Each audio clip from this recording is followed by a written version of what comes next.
Not only can you use the lofted boss base option with sketches, but you can also use edges and faces as well. So if I come into the lofted boss base command, I could choose out these two faces, for example. I can also choose out any closed loop edge as well, and those will line up.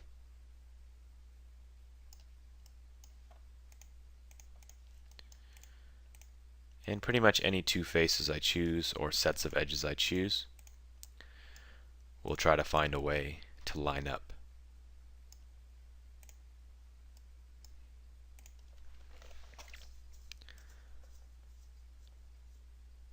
So especially when working with faces, the start-end constraints come into play quite a bit. If I want to have a smooth transition between these profiles, I have several options. The first of which is choosing a direction vector.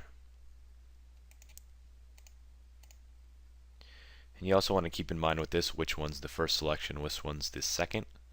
So I'm going to start with the end constraint, which is the square face. So I could choose a direction vector if I wanted, which just requires choosing out a linear edge. We can see that this line's normal, so it's essentially the same as normal to profile, and the other edge selection is parallel, so it won't work in this case. But if we had another direction vector, we could choose that out. Once again, I can also choose normal to profile,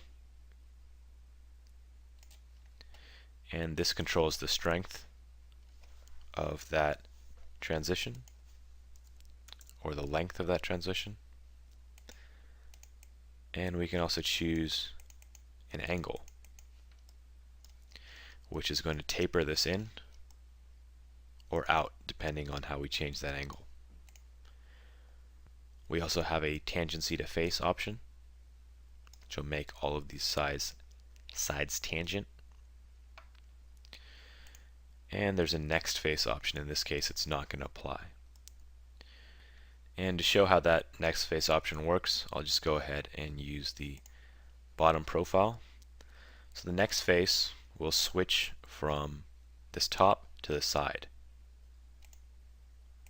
So you can see how that changes these options. It's a little bit easier to see with the curvature to face. You can see that we can either have this follow the curvature of the outside face, or follow the flat face on the top. And once again, we can control the strength of that pull.